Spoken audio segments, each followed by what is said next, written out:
Bonjour à tous, j'espère que vous allez bien. Je suis ravi de vous retrouver pour un nouvel épisode. Dans cet épisode des Courts à mieux rencontres, j'ai le plaisir de vous présenter mon échange avec une championne qui a brillé et nous a fait vibrer en 2023, Clémentine Geoffrey. Ancienne kayakiste de haut niveau, Clémentine a su dompter d'une main de maître les championnats du monde de trail court 2023 en finissant 2 minutes devant Judith Wider qu'elle dépassa à seulement 7 km de l'arrivée. Dans cet échange, Clémentine nous dévoile comment elle approche l'entraînement, la performance et le haut niveau avec la simplicité et la bonne humeur qu'on lui connaît. Elle nous parle également de ses objectifs à court et moyen terme et revient évidemment sur sa préparation à ses championnats. Allez, c'est parti pour l'épisode d'aujourd'hui, championne du monde. Salut Clémentine, comment tu vas ? Ça va super. Merci d'avoir trouvé du temps dans ton emploi du temps pour qu'on se retrouve ici et qu'on échange. Alors c'était un épisode facile pour moi puisqu'on est à Grenoble, en dessous des belles montagnes. On les voit pas depuis ici, mais en dessous des belles montagnes. Il y a le Raché qui est pas loin, que tu as dû courir 32 fois cette semaine à peu près. On aura peut-être l'occasion de reparler de cette montagne. Mais du coup, t'as trouvé du temps pour le podcast Cours à mieux et je te remercie beaucoup. On va pouvoir aborder un petit peu comment la championne du monde de trail court 2023 s'entraîne. Et du coup, merci pour ton temps. La première question que j'ai envie de te poser, pour commencer, c'est qui est Clémentine Geoffrey ? Est-ce que tu peux te présenter, mais petite contrainte, pour l'instant, tu mets de côté la partie sportive, tu te présentes sur tout ce qui est hors sport. Yes. Alors, moi, je suis originaire de l'Ain. Je suis née à Ambronay, un petit village dans l'Ain. Donc, je suis quelqu'un de plutôt curieuse, enthousiaste. Au quotidien, j'aime bien... j'aime bien m'intéresser à plusieurs sujets. Par exemple, dans mes études, j'avais fait des études à Sciences Po Toulouse. Donc, je me suis pas mal intéressée à plusieurs, on va dire, de manière générale, à la culture générale. Et au début, je voulais plutôt m'orienter même du côté du journalisme. Et donc, c'est pour ça un peu que je suis ouverte sur plusieurs sujets. Et finalement, du coup, derrière, je suis devenue enseignante de PS. Donc, c'est un peu autre chose. Mais voilà, pour me décrire, je dirais que ces deux facettes me correspondent bien, finalement, dans mon cursus universitaire. Et au final, dans ma vie, je suis quelqu'un de plutôt ouverte. J'aime... un peu cuisiner, un peu lire, beaucoup écouter de la musique. J'écoute beaucoup de musique. En courant aussi ? Non, pas en courant par contre. Bizarrement, non, en vélo. Je mets de la musique sur le vélo. Je te rejoins exactement là-dessus. Je déteste écouter en courant, en vélo oui, et à la maison oui, mais jamais quand je cours. Ouais, je sais pas pourquoi. Je peux très bien le comprendre, je pense. Profite du moment, même si je cours en ville ou quoi, dans un endroit qui a pas forcément d'attrait spécifique, comme une forêt ou quoi, mais non, j'ai pas envie d'écouter de musique en courant. Okay.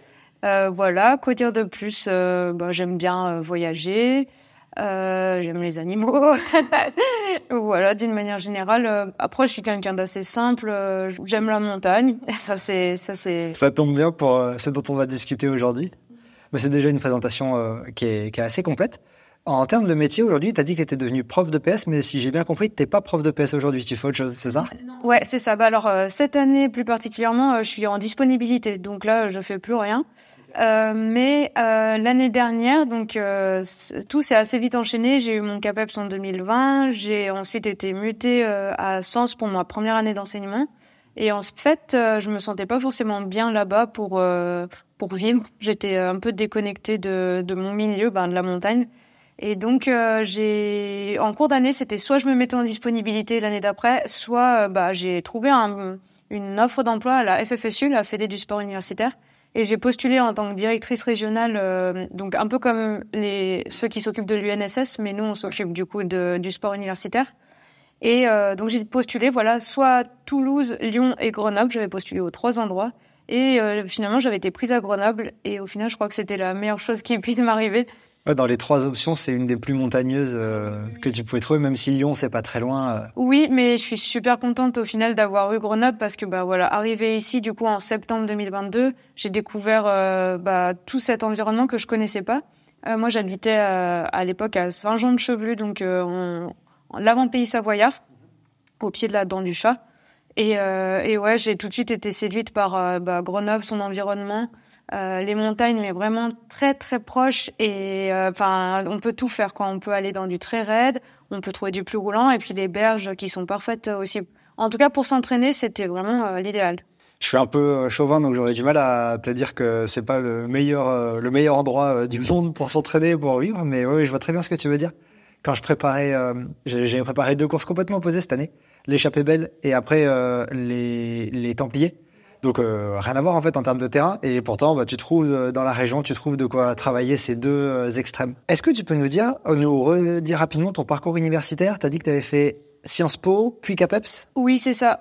Bon, ça, c'est vraiment ça s'est fait comme ça. En fait, je faisais du kayak. Donc avant, en fait, c'est lié à mon parcours de vie. C'est que je faisais du kayak. J'ai été du coup prise au pôle France de kayak de Toulouse. J'ai pu rentrer à Sciences Po, notamment grâce à mon statut de sportif de haut niveau. Donc c'était chouette, j'ai fait tout le cursus et c'est vrai qu'à la fin de Sciences Po, au final, comme je disais, ça m'a bien ouvert l'esprit. J'ai bien aimé ce que j'ai étudié, mais je savais pas trop quoi faire. Mon stage de fin d'études, c'était dans l'événementiel sportif et j'étais un peu frustrée du fait que, alors oui, pendant l'événement, c'était super, il se passait plein de choses et c'était un peu la concrétisation de tout le travail en amont. Mais au quotidien, t'es assis sur ta chaise devant ton ordi et je sortais chaque soir, j'avais vraiment les jambes lourdes, je me sentais pas à ma place. Enfin, pas satisfaite de mes journées. Et du coup, bon voilà, ça s'est fait que j'ai pu reprendre les études. Je me suis dit pourquoi pas tenter prof de PS. Donc je suis rentrée en 3e année de STAPS à Chambéry, du coup cette fois. Et voilà, bah tout s'est bien déroulé. J'ai obtenu le CAPEPS et derrière me voilà enseignante de PS. Alors de nouveau, je prends pas ça comme des échecs, mais j'en suis pas forcément super satisfaite non plus. Ma première mutation là à Sens, ça s'est pas forcément très bien passé. C'était pas non plus facile avec les élèves et en plus d'être déracinée de mon lieu de vie, c'est vrai que pour l'instant, professionnellement parlant, je recherche, on va dire. Après, mon expérience à la FFSU, c'était déjà plus concluante parce que c'était aussi peut-être plus dans mon domaine de compétences. Enfin, ça faisait bien le lien, je trouve, entre Sciences Po et le prof de PS parce qu'on gère le sport universitaire, on a un peu d'événementiel, mais aussi un peu de bureautique, d'informatique. Mais au final, je sentais moins cette lassitude à être tout le temps devant l'ordinateur que quand j'étais dans mon stage de fin d'études à Sciences Po. Donc c'était bien. Bon, finalement, j'ai pris une disponibilité, donc je n'y retournerai pas. C'est des postes, faudrait repostuler là-dessus.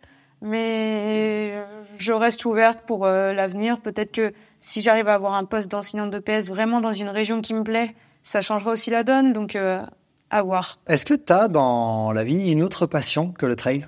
Alors, le sport de manière générale, le sport outdoor, c'est vraiment ma tasse de thé. Comme je disais, petite, j'ai fait du kayak, donc de mes 8 ans à mes 22 ans. Et le kayak, c'est l'école du sport outdoor. On faisait l'hiver du ski de fond, du VTT, on courait. Donc, ouais, tous ces sports-là, même le roller, tu vois, des sports comme ça, moi, j'adore, du moment que je suis en plein air. Après, en dehors du sport, comme je disais, j'aime beaucoup écouter de la musique. Je suis mélomane, hein. Par contre, je suis pas du tout musicienne. Je sais pas jouer d'un instrument, mais par contre, j'adore écouter de la musique et j'aime bien aller.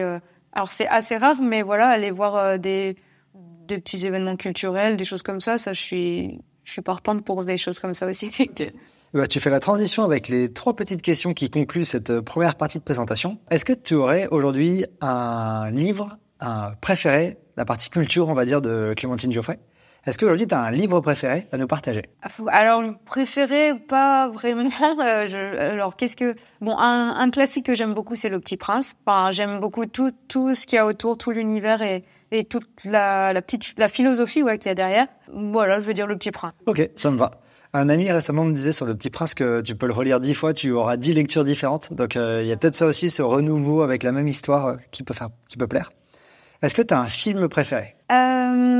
Pareil. Alors, en termes de filmographie, je pense que j'ai beaucoup de films encore à explorer. On va dire que récemment, j'ai vu les 2 Kill Bill et qui m'ont plu, donc je vais dire Kill Bill.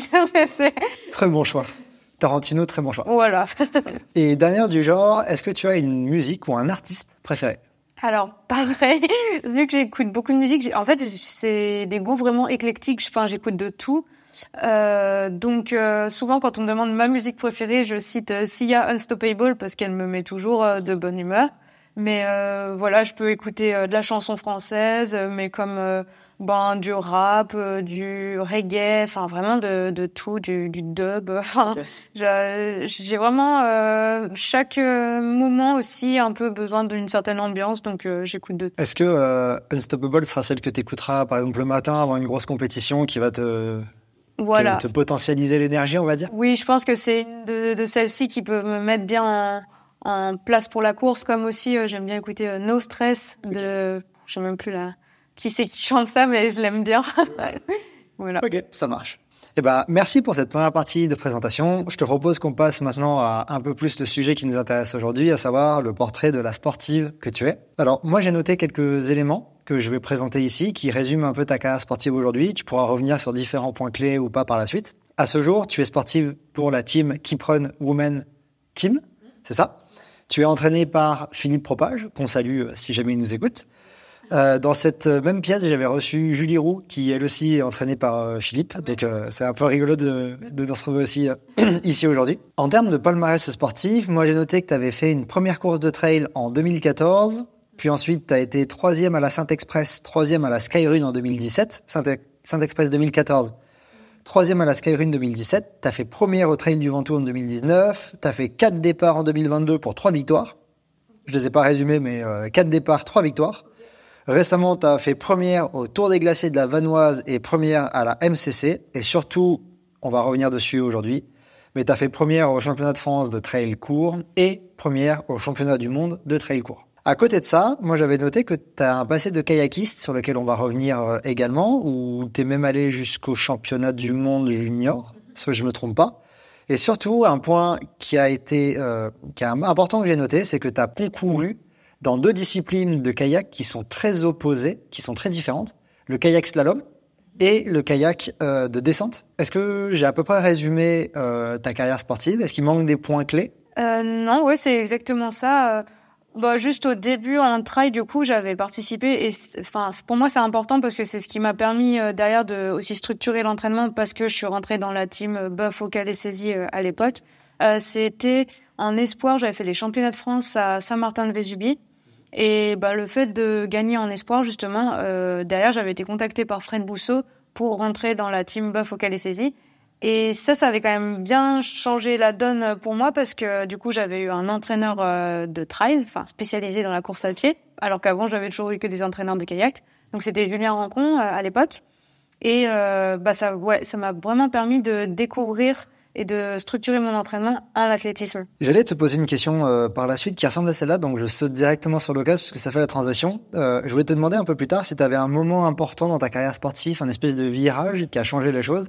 Est-ce que ce à quoi tu fais référence là, c'est la réponse? Tout à fait, voilà. Je pense que c'est ce moment-là qui a vraiment fait le Badjan, qui a acté un peu la fin du kayak. Et le début, toujours dans la compétition parce que du coup j'ai toujours fait du sport de compétition et plus spécifiquement un entraînement structuré en course à pied.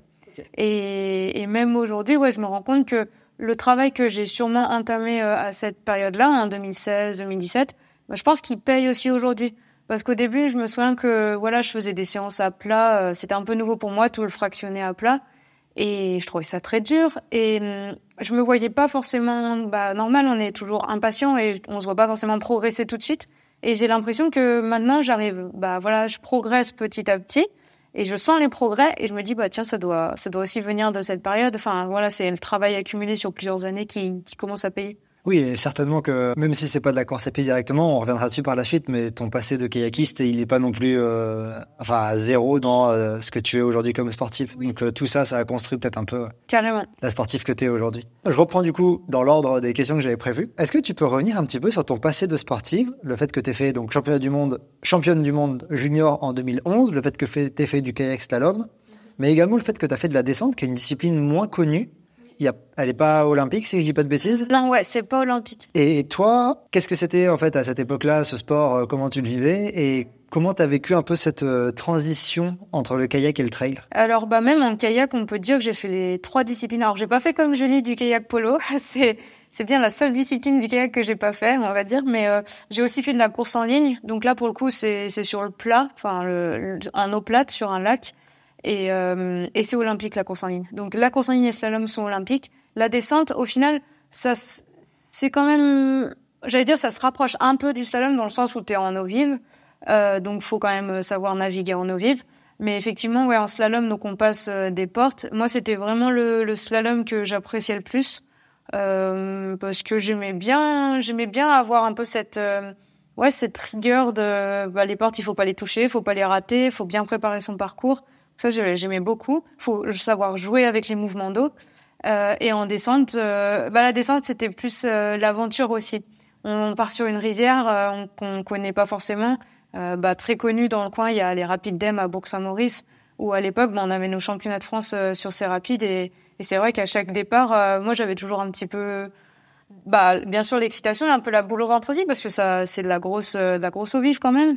Donc ouais, non, tout ce passé de kayakiste, ça m'a appris. Qu'est-ce que ça m'a appris? À m'entraîner avec sur le plan d'entraînement, vraiment à suivre un plan d'entraînement avec rigueur, et régularité pendant la saison, à avoir aussi des moments forts, des moments moins forts au cours de la saison. Nous, typiquement, l'hiver, comme il fait froid et que déjà que c'est pas toujours facile en l'été quand l'eau est bien froide et tout. L'hiver, on navigue un peu moins et donc on va faire d'autres sports. Donc c'est vrai que pour le foncier, j'ai quand même appris rapidement à faire du ski de fond, du VTT, on courait. Donc ça m'a aussi beaucoup appris pour derrière faire de la course à pied, du trail. Et puis peut-être aussi la confrontation, le stress des compétitions, parce que t'as pas fait du kayak en loisir. De ce que j'avais fait comprendre, t'es rapidement allé dans des équipes d'un des niveaux importants, avec des compétitions. Donc tout ce stress, ça t'a peut-être aussi... Ouais, carrément. J'avais déjà l'habitude des compétitions, de la gestion du stress. Je pense que en kayak, de base, mon élément, c'est pas vraiment l'eau. En fait, j'avais quand même une bonne appréhension de l'eau vive et j'étais assez vite limitée. Alors, c'est des barrières mentales, mais j'étais quand même bien limitée dès que ça devenait trop gros pour moi en termes de volume d'eau et de rapide. Et du coup, je pense que ma relation au kayak, ça a toujours été un peu ambigu parce que j'adorais cette discipline, vraiment tout le côté. Quand j'étais dans ma zone d'aisance, on va dire que j'étais mentalement sereine. J'adorais jouer avec les mouvements d'eau, franchir les portes. C'est vraiment quelque chose qui est super plaisant. Et en même temps, il y a eu plein de moments où j'étais pleine de stress, quoi. Juste de stress, pas par rapport forcément à la compétition, mais déjà rien que descendre cette rivière. Je sais pas je pense que petite, j'ai peut-être manqué un petit stade d'apprentissage où on se désinhibe par rapport à cette eau vive. J'étais pas non plus la meilleure en esquimotage, donc l'action qui consiste à ne pas, quand tu chavires, à ne pas sortir du bateau et donc à te relever. Et voilà, il y a ces petits éléments-là qui me font dire que c'était vraiment un sport que j'adorais et que j'adore toujours. Mais mes limites, je pense que j'avais atteint mes limites dans ce sport-là, mentales, déjà. Qui sont quand même des limites déjà assez hautes quand on arrive à avoir un titre comme championne du monde, mais ouais, je vois ce que tu veux dire. Comment est-ce que tu arrives à gérer le fait de t'entraîner pour deux courses qui ont quand même une grosse opposition, déjà ne serait-ce qu'en termes de durée d'effort? Je crois que le slalom, c'est dans les peut-être 1 minute 30, 2 minutes 30 de descente, alors que la descente, je crois que c'est quand même beaucoup plus long. Ouais, après, en slalom, on faisait déjà pas mal de séances I3, donc intensité 3, il disait, donc le type, je comparerais ça à de la VMA, en fait, en course à pied, des 2 minutes, 1 minute, des choses comme ça. Donc, on avait déjà un bon foncier quand même. Après, la descente, t'avais le sprint et la classique. Moi, c'est vrai qu'en plus, j'avais tendance à être meilleure en classique sur 20 minutes d'effort. Mais pour se préparer spécifiquement, après, ça restait quand même aussi des plus petites catégories. Quand j'ai fait les championnats du monde en descente, j'étais junior. Donc, on faisait les deux en parallèle. Et ouais, Pas trop gênant. Non, voilà, c'était pas trop gênant. Et l'entraînement en slalom était quand même bien complet. Donc, je pense que ça me prépare aussi pour les deux. Et puis, je faisais quelques séances aussi spécifique dans le bateau de descente. Oui, c'est vrai que c'est pas le même bateau. J'ai oublié de le mentionner, ça aussi, mais en plus, c'est pas le même bateto. Donc ça fait quand même, et pas le même paquet, donc ça fait quand même pas mal de choses qui changent, on va dire. Qu'est-ce qui a fait que t'as mis des baskets et que t'es parti courir un jour sur les sentiers? Donc, ouais, ça sort pas non plus de nulle part. Petite, j'aimais déjà bien ça. Je me souviens, en 6e, par exemple, et puis jusqu'à la terminale, je faisais les cross UNSS. Et en 6e, j'avais dû faire peut-être première même du département en ISS. Donc, j'aimais bien ça. En plus, j'étais plutôt douée, donc ça te donne encore plus envie de continuer. Et mes parents, ils aimaient bien randonner l'été. Et donc, tous les étés, alors c'est peut-être pas grand-chose, mais moi, ça m'a en tout cas amené l'amour de la montagne. On partait en montagne, randonnée, donc j'ai fait tour du Queyras, tour du Mercantour, tour du Mont Blanc, tour du Mont Viso. Enfin voilà, plein de petits tours comme ça qui donnent goût à cet environnement. Et derrière, quand je suis arrivée à Toulouse, on avait souvent mon moment un peu préféré de l'année, c'était à la rentrée, on avait le stage de rentrée du pôle où on partait. Je me souviens d'un stage où on était parti vers Luchon. Et c'était super, on avait randonné, on avait fait, courir, randonner, on avait fait du VTT. Et là, je m'éclatais, là, j'étais dans mon élément. Donc au final, c'était un petit peu au fond de moi. Et puis ça a ressurgi quand j'ai eu l'opportunité de me lâcher un peu en montagne. Mais sinon, j'aimais bien aussi faire des petits footings avec mes parents en forêt, hein, mais voilà, c'était aussi un petit peu familial. En fait, la course à pied, elle a toujours été en filigrane dans ta vie, dans ta vie sportive, jusqu'à ce que, à une occasion, ça explose et que ça devienne l'activité principale. C'est un peu ça, j'ai l'impression. C'est exactement ça. Même ce qui a pu faire un gros tournant aussi, donc bien sûr, le fait de rentrer dans la team Buffo Calais Saisie. Et du coup, l'année peut-être d'avant, en tout cas, j'étais en année de mobilité à Sciences Po. Et j'étais partie 5 mois en Pologne, à Varsovie. Et là-bas, du coup, j'avais pas emmené mon kayak, je pouvais pas naviguer. Et pendant ces 5 mois, je sais que je me suis beaucoup mise à courir. Donc ça aussi, ça a été un petit virage. Je sais que quand je suis revenue, je crois que j'étais officiellement plus au pôle de kayak, donc j'avais posé la pagaie, quoi. Il y a des fois des coureurs ou des coureuses qui considèrent qu'il y a leur profil de course favori ou qui leur convient le mieux. Est-ce que toi, aujourd'hui, Clémentine, tu arrives à dire « Moi, mon profil de course, c'est ça » ou tu restes très polyvalente et touche à tout? Je pense que mon profil de course, c'est un parcours assez complet, où, un peu comme sur les mondiaux au final, où on retrouve de la montée raide, mais quand même qui se court. Globalement, je pense que je suis quand même meilleure quand ça se court, où on retrouve des descentes quand même un peu techniques. Et puis des parties roulantes. Je pense qu'il me faut les 3 pour tirer mon épingle du jeu et que ce soit assez long pour pouvoir peut-être éliminer celles qui sont endurantes, je sais pas. Okay. Mais ouais, je dirais que c'est ça. Parce que pour avoir fait le circuit skyrunning, clairement, par exemple, à Schlegeis, là, au mois de juillet, j'ai vraiment vu ma limite technique dans les cailloux. Enfin, c'était un parcours où les 7 premiers kilomètres étaient sur un chemin, donc nickel. Hop, au 7e, on tourne à droite. Alors, c'était sûrement encore un chemin, je sais pas, mais en tout cas, c'était que des cailloux. Et j'avais tout de suite plus de difficultés à courir. Et ça en devenait un peu frustrant parce que tu peux pas donner toute ton énergie au niveau du cardio. T'es pas au max, en fait, au niveau du cardio. Parce que faut tellement faire attention à là où tu mets les pieds. Et mentalement, j'étais en prise tout le long. Voilà, mentalement, j'ai pas vu le jour pendant cette course. Il y a pas un moment où j'ai pu un peu relâcher la tension. Et j'ai l'impression que cette course, elle a duré super longtemps parce que j'étais tout le temps super focus. Attends, non, super longtemps ou pas? Non, au contraire, elle est passée super vite et elle a duré assez longtemps en temps de course parce que j'étais tout le temps en prise, tout le temps concentrée.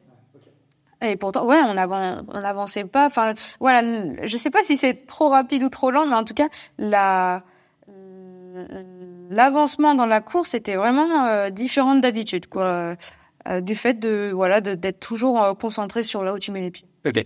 Mais par contre, tu disais assez long pour que tu tires ton épingle du jeu, que tu élimines les plus rapides, mais pas trop long non plus, parce que si j'ai bien vu, tu préfères quand même les formats en dessous de 40 km, là. Là, je mets un point d'interrogation, je sais pas, j'ai jamais fait plus, donc...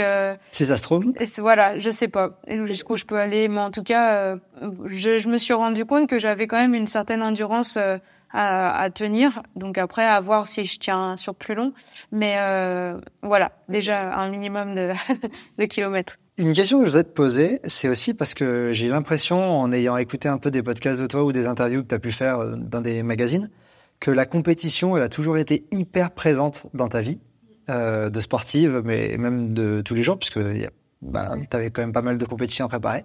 C'est quoi, toi, aujourd'hui, la vision que tu as de la compétition? Est-ce que tu t'entraînes pour la compétition. Est-ce que la compétition, c'est juste quelque chose qui vient à un moment donné marquer un progrès, mais c'est pas le cœur de ton entraînement sportif? Comment t'approches la compète, toi? C'est pas si simple, hein, parce que j'en ai fait depuis longtemps et pourtant j'ai pas l'impression d'avoir encore trouvé la clé pour l'approcher super sereinement. C'est la compète. Oui, aujourd'hui je me mets en mode compète et je fracasse tout. Non, c'est pas si simple. Je pense qu'au quotidien, j'ai quand même toujours, déjà avant avec le kayak, mais toujours eu cette approche. Je m'entraîne pour une compète. La compète structure mon entraînement et c'est l'objectif. Donc ça a toujours été mon approche. Et c'est vrai que, alors, en kayak, c'est clair que, c'est ce que je me disais, je pourrais pas m'entraîner sans avoir d'objectif, de compétition. Parce que passer des portes pour passer des portes, ça m'amuse pas, quoi. Alors que, en course à pied, clairement, je sais que je pourrais juste m'entraîner sans faire de compétition parce que j'aime trop courir. Ça m'apporte trop d'autres choses en plus que simplement la compétition. Donc, mon approche actuelle, c'est à l'instant T parce que j'ai l'impression que même au cours de la saison, ça varie. À la fin de la saison, t'es cramé et on te dit, faut remettre le couvert. Tu te dis, wow, ça va falloir. En fait, pour moi, ça use quand même. Ça utilise beaucoup de ressources mentales. Alors peut-être que je l'aborde aussi mal. Je sais pas. Il y en a peut-être qui laissent moins de plumes mentales. Mais voilà, pour moi, la compète, c'est être le jour J, donner le meilleur de soi-même, être prêt mentalement. Et mon entraînement est structuré par rapport aux compétitions. J'essaye de pas me mettre trop d'objectifs dans l'année, mais même sans te mettre trop d'objectifs, tu sais que tu as des compétitions de préparation. Par exemple, là, en ce moment, je fais le circuit des crosses et j'ai beau me dire à chaque fois au départ du cross, c'est bon, de toute façon, c'est juste là, c'est pas du tout l'objectif, c'est juste un cross, vas-y, fais-toi plaisir, quoi. Alors oui, je me fais plaisir, mais quand même, t'es sur la ligne de départ, tu te dis aujourd'hui, aujourd'hui j'ai envie d'être capable de donner le meilleur de moi-même. Et rien que ça, c'est quand même pas facile. Parce qu'on peut tellement facilement avoir les jambes coupées, pas être dans un bon jour. On a rapidement des pensées négatives aussi qui arrivent. Moi j'ai tendance, et ça faut vraiment que j'arrête, à me projeter sur le résultat. Par exemple, si je me projette sur si tu fais pas une bonne course, qu'est-ce que les autres vont penser de toi? C'est nul. Il faut juste faire sa course et puis de toute façon quoi qu'il arrive, ça va rien changer. C'est que la compétition, c'est quand même des soucis de luxe quoi qu'on a. Donc voilà, il y a toujours un peu cette ambivalence. C'est pas facile de préparer des compétitions et on s'y investit beaucoup. Donc j'essaye de bien sélectionner les objectifs pour que mentalement, je sois bien fraîche le jour où j'ai voulu l'être et que ça me puisse marcher, ouais. C'est marrant ce que tu dis, je fais une mini parenthèse en 2 secondes, mais j'entraîne un athlète, je lui avais demandé dans le cadre d'un week-end choc s'il voulait faire juste un week-end choc off ou s'il voulait mettre une compète, mais je lui dis par contre, si c'est une compète, faut pas que tu sois, j'avais dit entre guillemets, faut pas que tu sois débile parce que t'as un dossard. Ça reste une sortie où tu vas pas te cramer parce que le lendemain, tu dois refaire une sortie. Et il m'avait répondu, je le fais pas avec une compète, si j'ai un dossard, j'ai un dossard. Pareil, là récemment, j'ai fait le trail du Sancy hivernal. Et pareil, on met un dossard sur le. Je me dis oui, je vais le faire en sortie longue, mais en fait c'était pas une sortie longue comme d'habitude quoi. Enfin, je sais pas, je peux pas m'empêcher. T'as des gens autour de toi qui se tirent un peu la bourre, donc t'as aussi envie d'avancer quoi. Ah oui, et puis c'est le jeu. Hein. C'est aussi un jeu les compètes, je trouve. T'es là pour jouer à qui va être là le premier. Et... Oui, c'est ça. Moi, j'ai envie de jouer quand j'ai un dossard. C'est ça, c'est toujours compliqué de se dire j'y vais, mais pas en mode compète. Enfin, moi, j'ai du mal avec ça, ouais. Je comprends tout à fait. J'ai 6 petites questions à te poser. Je te propose d'y répondre le plus spontanément possible. Ta réponse, elle peut changer dans 2-3 jours. C'est pour clôturer ce porté trail, mais c'est ta réponse aujourd'hui. Ok. C'est quoi tes chaussures préférées? Race Out. C'est quoi ton aliment en récup préféré? Des crêpes. Très bon choix. On enregistre le lendemain du week-end de la Chandeleur, ouais. Donc tout va bien. C'est peut-être pour ça que je dis ça. J'en ai mangé. Ou alors t'en as pas mangé assez parce que t'as pas encore fait une overdose des crêpes. C'est ça. C'est quoi ton aliment en course préféré? En course, j'ai pas trop le choix. Pour l'instant, j'en suis au gel. Mais si je suis à l'entraînement et que je peux si je suis un peu en sortie longue montagne, j'aime bien les dattes. C'est quoi ton parcours de trail préféré? J'aime bien monter au Mont Rachet. Tu montes par où? Par la Vierge Noire ou par le Jalard? J'aime bien les deux, ou même par les petits lacets du milieu. T'as 3 manières d'y monter. Et donc ouais, soit le GR, soit les petits lacets du milieu, soit la Vierge Noire. Quand j'ai envie que ce soit plus raide, je monte par la Vierge Noire. Et sinon, je prends les lacets ou le GR. Ouais, c'est vrai que les lacets, ils sont assez... J'aime mieux les prendre en descente, ceux-là. Ouais. Et puis monter par le GR, j'aime beaucoup aussi. Est-ce que tu as un sommet préféré? Qui peut être le Rachet ou qui peut être un autre sommet? Justement, ça, c'est compliqué parce que j'ai l'impression que c'est vachement lié à l'endroit où j'habite. Tu vois, tu m'aurais dit ça il y a quelques années, j'aurais dit la Charve, enfin on appelle ça comme ça s'écrit la Charvaz, mais c'était vers chez moi et c'est vrai que c'était une montagne que j'aimais bien aller courir là-bas.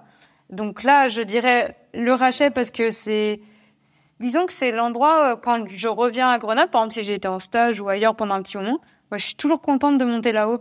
Et je m'en lasse pas. Mais bien sûr que quand je vais en montagne, il y a des sommets magnifiques. Là, cet été, on est allé au Cambre d'Az, c'était magnifique, vers Font-Romeu. On est allé au Charvin, que je dise pas de bêtises. C'était très beau aussi. En Beldon, la croix de Beldon, c'est trop beau.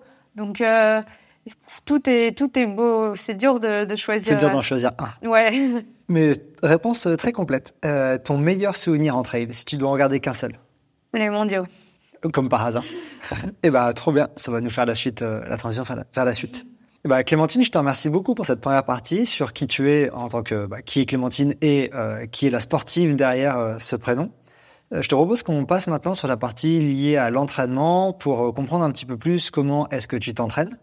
J'ai préparé plein de petites questions qui concernent en fait l'approche de l'entraînement que tu as toi.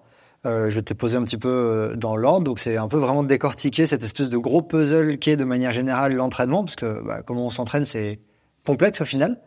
La première question que je vais te poser, qui sera à peu près la même que tout le monde, toi déjà, comment est-ce que tu approches dans ta planification le volume d'entraînement? Est-ce que c'est quelque chose que tu calcules? Tu calcules le kilométrage, le dénivelé, le volume horaire? Comment tu approches ce paramètre-là? Donc pour aborder le volume, donc bien sûr, je fais en termes d'heures par semaine, ça j'essaye du moins. Et après il y a les heures à pied et les heures à vélo ou à ski, donc j'essaye de voir un petit peu aussi parce que sport porté c'est différent. Souvent on a tendance à mettre plus d'heures parce que le vélo j'ai tendance à mettre plus d'heures en vélo par exemple. Et je regarde aussi le dénivelé c'est important, surtout à l'approche des trails de mes objectifs où il va y avoir quand même pas mal de dénivelé. Souvent, je sais que ça montait quand même autour de 7000, 6-7000 de D+ par semaine à pied, quasiment, donc à l'approche des mondiaux, donc c'était quand même pas mal. Le dénivelé, la distance, un peu moins. J'ai moins tendance à regarder, je me focalise moins. Alors que, par exemple, souvent, je vois les marathoniens, ils enchaînent les kilomètres et je suis impressionnée par toute cette distance qu'ils font par semaine. Et moi je me rends compte que du coup j'ai vraiment plus le profil trailleuse, je pense. En tout cas, je m'intéresse pas spécialement. Je me dis pas cette semaine j'ai fait 100 bornes ou plus de 100 bornes parce que ça me parle moins, je pense. Donc le volume, en termes d'heures d'entraînement, de dénivelé et aussi un peu pour moi ça fait partie en fait l'équilibre général avec les séances, parce qu'en fait tu peux faire du volume pour faire du volume. Mais si dans ta semaine, tu as 20 heures d'entraînement et qu'au final, tu n'as pas fait une seule séance de fractionné, je trouve que c'est moins pertinent que si j'ai peut-être fait 15 heures, mais que j'ai 2 fractionnés, par exemple. Voilà, donc pour moi, c'est quand même important de ne pas regarder que le volume. Et du coup, ça arrive sur la deuxième partie. L'autre question souvent d'une charge, c'est volume et intensité. Comment tu approches l'intensité? Comment tu la travailles? À plat, en côte, régulièrement, pas trop régulièrement? Raconte-nous un peu ça. Ça varie déjà au fil de la saison. Par exemple, en ce moment, je fais les crosses, donc je suis quand même plus sur des intensités à plat, avec des petites côtes, sinon aussi des 30 secondes, des 40 secondes en côte. Donc ça, c'est surtout pour cette partie hivernale. Et à côté, je fais du volume, donc plus ski de fond quand il y a de la neige ou vélo en volume, ou un peu de sortie longue à pied, mais pas encore trop long à pied, et pas encore de sortie où justement après quand je m'approche de mon objectif plus spécifique, par exemple une sortie longue à pied dans laquelle je vais faire les montées au seuil, vite, des montées plus appuyées. Un peu en fartlek, en fait. C'est Ouais. ça, c'est un peu l'idée. Carrément. Où tu te dis, bah là, cette côte-là, je la monte un peu plus fort et celle-là. C'est ça, c'est exactement ça. Souvent, je faisais ça, je pars, je me dis, je monte ma première montée jusqu'au Rachet, par exemple, elle fait 600 mètres de dénivelé. J'essaye de la faire appuyée, tempo, seuil, hop. Après, je redescends et après, je refais une autre montée, par exemple, le Saint-Hénard, encore appuyée. Et ça, je trouve que c'est super pour travailler le trail, les allures de course, et tu vois que des fois, à la fin de la première montée, t'es super fatigué. Tu te dis, waouh, comment je vais faire la deuxième? Et puis, en fait, tu te refais bien la cerise en descente et la deuxième, elle passe bien. Là, tu parlais bien, du coup, plutôt à l'approche des compétitions, ça. Plutôt à l'approche des compètes, tu vas travailler un peu ces intensités seuil tempo qui ressemblent à la course. Ouais. Et en dehors de ça, comme en ce moment, en cross, tu vas travailler des intensités bien plus hautes. C'est un peu l'idée? Oui, là, en ce moment, on fait un cycle, on va dire vitesse avec de la VMA. Donc, c'est vraiment ça, là. C'est des répétitions plus courtes. 1 minute 30, 2 minutes. Un peu de spé-cross, mais pas encore trop, parce que justement, Philippe, il veut vraiment développer la vitesse avant même de se lancer dans du spécifique cross. Ouais, je pense que je le rejoins beaucoup là-dessus, Philippe. Là, actuellement, c'est l'un des meilleurs moments pour développer ta vitesse, qui développe ton économie de course aussi, qui développe plein de trucs. Des fois, on a l'impression qu'en trail, la VMA sert à rien. Et oui, la VMA sert à rien. Mais quand tu travailles à VMA, tu as plein de choses autour qui sont super intéressantes et que tu utiliseras sur tes courses de trail. Et du coup, je pense que ça rejoint peut-être un petit peu la vision de Philippe. Et même ce que je trouve génial dans justement cette diversité à l'entraînement entre la prépa des crosses c'est qu'il n'y a pas de monotonie, quoi. Enfin, je me lasse pas je fais pas toute l'année des séances à plat, je fais pas toute l'année du seuil dans la montagne. Donc c'est ça aussi qui permet d'être toujours motivé pour aller s'entraîner. Comment tu répartis, toi, sur une semaine, par exemple, d'entraînement? Tu t'entraînes tous les jours? Tu coupes un jour? Souvent, j'ai un jour de récup. Par exemple, aujourd'hui, je suis en journée de récup et elle me fait du bien. Autant il y a des semaines où je fais par exemple, le jour de récup, je vais me dire, allez, je vais quand même faire... souvent, je cale un peu un gainage ou un petit footing ou même une muscu. Je pense pas que ce soit le top. Mais là, aujourd'hui, j'avais vraiment envie de faire récup parce que hier, j'ai fait une bonne journée plus volume, endurance. Et là, je sentais le besoin de me poser, même pas de gainage aujourd'hui. Ma journée de récup, moi, c'est souvent le dimanche parce que je fais rien, je suis posé, je vais cuisiner peut-être un peu. Donc, j'en profite que ce soit une journée vraiment très cool pour vraiment récupérer. Et c'est vrai que des fois, même le petit gainage du matin, en fait, le journée de récup, t'as pas envie de le faire. T'as envie de te dire, allez, aujourd'hui, vraiment, j'y pense pas, quoi. Ouais, c'est ça. Aujourd'hui, vraiment, je fais rien. Et je sais que je capitalise parce que demain, j'aurai encore d'autant plus envie de le faire. C'est que mentalement, ça fait du bien aussi, quoi. Est-ce que tu te décharges régulièrement? T'as souvent des semaines où tu vas réduire drastiquement un petit peu ta charge? Et si oui, comment tu le fais? Est-ce que c'est au feeling? Tu sens que t'as besoin de décharger, donc tu fais une semaine plus basse? Ou c'est calculé avec Philippe? Oui, alors il y a quand même des semaines plus allégées. Après, moi, j'ai pas un gros volume d'entraînement justement, donc en tout cas peut-être en ce moment parce que je fais aussi du qualitatif. Je sais pas, mais à l'approche des compètes, bien sûr qu'on va alléger la charge. Et si vraiment je suis fatiguée, là ça va être au feeling. Si je me sens vraiment fatiguée, oui, je peux mettre 1 ou 2 jours de récup qui n'étaient pas prévus parce que je peux pas, quoi. Donc, oui, ça, je peux le faire sans souci. Je vais arriver sur une partie que tu as mentionnée rapidement en filigrane tout du long, c'est celle de l'entraînement croisé. J'ai cru voir que tu faisais pas mal d'entraînement croisé, donc course à pied, ski de fond, vélo, un peu de muscu. Est-ce que tu peux nous parler des autres entraînements que tu fais que la course à pied? Oui, alors du coup ça se résume par souvent c'est des sorties longues, on va dire, hein. Donc ski de fond, on part skier 2, 3, 4 heures. Je suis capable de faire des longues sorties en ski. Pareil en vélo. Vélo souvent j'aime bien le mettre soit faire une sortie longue en vélo où là aujourd'hui le but c'est de faire 4 heures de vélo. Soit j'ai couru le matin et l'après-midi je vais me faire une petite récup en vélo d'1 heure ou 1 heure et demie.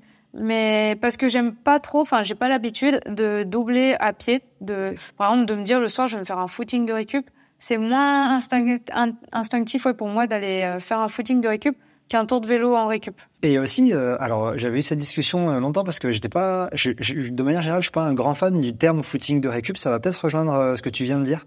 Je trouve qu'en footing, on va beaucoup plus vite monter dans des zones d'intensité qui sont même de la base aérobie, mais qui sont plus hautes qu'en vélo, où en vélo, on peut facilement rester vraiment bas, très très cool, juste s'activer, alors qu'en footing, très vite, ça monte un peu plus, je trouve. Peut-être que c'est ça aussi, toi, que tu ressentais. Oui, et moi, ce qui me perturbe, c'est que, bah ouais, ça reste un sport traumatisant, la course à pied, et j'ai l'impression que, si t'as fait une séance le matin et que tu t'es bien donné et que tu sens que musculairement, ça tire, bah, aller recourir par-dessus, je sais pas, j'avais pas forcément envie. Alors que de faire du vélo, ben voilà, je sais que je vais pas traumatiser mes articulations, tout ça, et je vais juste tourner les jambes.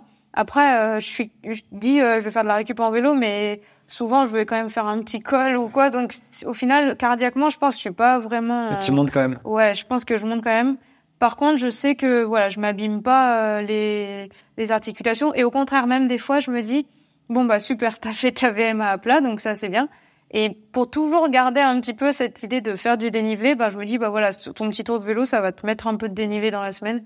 Je sais pas, là j'avance un peu à tâtons, mais en tout cas j'aime bien faire ça pour. Ouais, et puis ça a l'air de marcher pour toi, donc y a pas, ça a pas l'air, c'est pas déconnant. Tu parlais tout à l'heure de un petit peu de muscu, un petit peu de gainage. Tu fais du renfo, tu fais de la muscu, tu fais les deux. Ouais, alors cette année c'est un peu nouveau parce que du coup je fais, cet hiver là je fais de la muscu.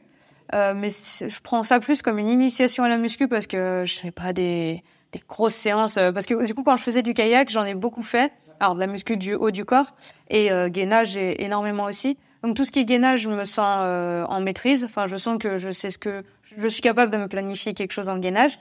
Et j'essaye de m'y remettre parce qu'il y a eu une longue période où je me disais, oui, bon, le gainage, je suis tombée dedans quand j'étais petite, j'ai plus besoin d'en faire. Bon, quand même, là, c'est bien d'en refaire un petit peu. Et la muscu, du coup, je me sentais vachement novice en muscu spécial course à pied, spécial jambes.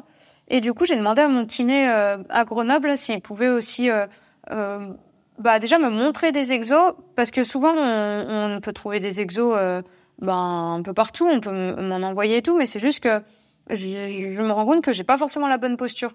Donc au moins là, je faisais en direct avec lui les exos. Et j'ai l'impression que c'est du bon travail parce que du coup, il peut corriger mes postures. Donc, c'est pas grand-chose, hein. C'est des squats chargés, des montées de banc chargées aussi. Mais voilà, ça se résume à ça globalement. Mais on verra ce que ça donne pour la suite. Ouais, c'est déjà top. J'en profite pour le mentionner dans le cadre de l'épisode. En janvier, on a sorti un épisode. J'ai sorti un épisode sur tout ce qui est musculation en trail avec Jean-Benoît Mourin qui est intervenu. Et une des choses, en dehors de quel type de muscu marche le mieux, etc., on a fait toute une partie sur si vous avez besoin, faites-vous accompagner, faites par un coach ou par un kiné par exemple, ou quoi, qui va juste vous aider dans les postures, parce que des fois, faire un squat, c'est pas si simple. Et l'autre conseil que j'avais donné, c'était si vous allez en salle, au pire, privilégiez une machine guidée au début parce que, ok, c'est moins complet, etc., mais elle est guidée. Tu peux pas trop te tromper sur une machine qui est toute guidée. Donc peut-être que les personnes qui nous écoutent là auront ces doubles conseils. Ah oui, moi je suis vraiment partisane de ça, d'autant plus aussi dans l'intention. Parce que du coup, quand moi avec mon passif de kayakiste, le gainage, c'était du gainage, on va dire, orienté un peu foncier. Enfin, tu vois, on le fait à des intensités finalement assez, je veux dire, pas faibles, mais je veux dire, tu le fais avec toujours la même vitesse d'exécution. Tandis qu'en fait, là, je me suis rendu compte avec la muscu, mon kiné, il m'a mis là les, je sais plus comment, X0, enfin bref, c'est les temps des, et en les fait, tempos. les tempos, c'est ça. Et dans l'intention, ouais, c'est vraiment explosif. Donc il me dit, fais moins de reps, par contre, je veux que tu sois explosive. Et c'est vraiment pas ma qualité première. Et donc voilà, je me dis, au moins, j'essaye quelque chose, j'essaye de le faire bien. Et on verra ce que ça donne. Mais voilà, il y avait toute cette notion aussi de être explosif. Et je sentais que je faisais bien l'exercice, ou du moins dans l'intention. Ouais, c'est super important ce que tu soulignes. Ça sera vraiment utile. Est-ce que dans les préparations des courses que tu réalises, tu as remarqué dans ta charge, dans ton volume, dans les variations, une routine, un pattern? Par exemple, les 2-3 semaines avant, elles se ressemblent tout le temps et c'est un peu tes semaines de mise en confiance, ou alors c'est les mêmes planifs ou ça change vraiment tout le temps? Est-ce que tu as remarqué ça, toi? Non, moi, ça va avoir tendance à changer, d'autant plus que je varie quand même pas mal les distances de course. Enfin, on va dire entre préparer plus de 40 km ou préparer 20 km, c'est quand même pas les mêmes séances qui ont précédé. Donc, non, surtout, là, en fait, je pense que ça va être spécifique à chaque saison. Et là, si j'imagine un peu la saison à venir, je vois pas de routine qui va revenir. Enfin, je pense pas. Peut-être dans la dernière semaine, celle d'affûtage, on va dire, où tu fais vraiment pas grand-chose, mais je pense pour préparer, ça sera toujours un peu différent. Et c'est ça aussi qui me motive, de me dire qu'à chaque fois, voilà, il va y avoir de la variété au cours de la saison. J'avais une question sur hiver et été, comment tu gères les deux, mais en fait, tu l'as déjà un peu dit. En hiver, tu vas peut-être faire un peu plus de ski. Ouais. Enfin, sauf si tu veux rajouter quelque chose dessus. Bah ouais, malheureusement, j'ai l'impression que hiver-été, ça va de plus en plus se ressembler.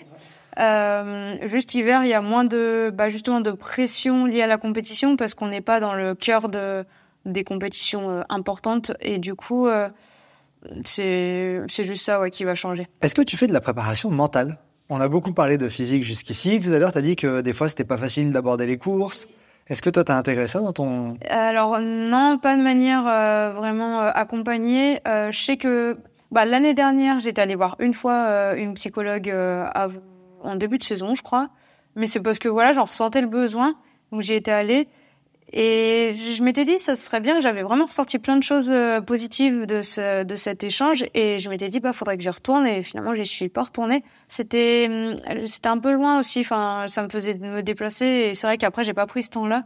Et là, j'y suis retournée au mois d'octobre 2023. Et pareil, je me dis à chaque fois, faudrait que j'y retourne. Mais je me suis acheté un petit guide de la préparation mentale. Guide de la santé mentale, attention. Mais j'aime bien parce que ça te fait réfléchir sur toi, sur qui tu es, ton identité, ta gestion des émotions. Et au final, je pense que c'est bien de s'interroger régulièrement là-dessus. Et ça, peut-être que ce que tu vois là-dedans, tu peux après, toi, avec ton expérience, le transférer rapidement au monde de la course à pied ? Oui, et de la compétition, ouais, carrément. Parce que gérer ses émotions au quotidien, au final, peut-être que si tu apprends des clés au quotidien, tu le transfères au sport. Ah oui, complètement. Moi, je suis persuadée que la santé mentale, de manière générale, plus t'es bien dans ta tête, et plus tu te connais, plus tu t'acceptes comme tu es, plus ce sera facile aussi d'être bien le jour de la compétition. Comment t'approches la récupération ? Est-ce que tu utilises des outils de suivi de forme ? Est-ce que tu mets en place des stratégies pour améliorer ta récup ? Que toi, cette espèce de bulle récup, par exemple, entre deux séances ou le jour off, comment tu l'approches ? Alors, je fais pas grand-chose de spécifique. J'aime bien faire des siestes. Par exemple, aujourd'hui, j'ai eu le luxe de faire une sieste et c'est trop bien. Même, j'en fais assez régulièrement pour rien cacher. Et je suis désolé, je te coupe, mais c'est hyper important Il y a plein de choses qui existent aujourd'hui d'un point de vue un peu marketing sur la récupération. Et alors que la sieste de 15-20 minutes, en plus, tu as 50 travaux scientifiques qui l'ont montré, mais 20 fois que ça marchait trop bien. Donc c'est trop cool que tu le mentionnes parce que ça fait vraiment du bien. Oui, et puis, alors des fois, la sieste est un peu longue, donc c'est un peu dur d'en émerger. Par contre, c'est vraiment une deuxième journée qui commence et ouais, tu peux aller refaire ton entraînement, t'es vraiment plus frais. Je pense que quand on fait beaucoup de sport, c'est top, et même pour tout le monde, ça peut être top. Donc la sieste, c'est un gros élément de récupération. Et sinon, faudrait que je fasse un peu plus d'étirements, de choses comme ça. Ça, c'est vrai que j'essaye. Si, avec le kiné, on fait un petit peu des assouplissements et j'essaye de mettre en place une petite routine.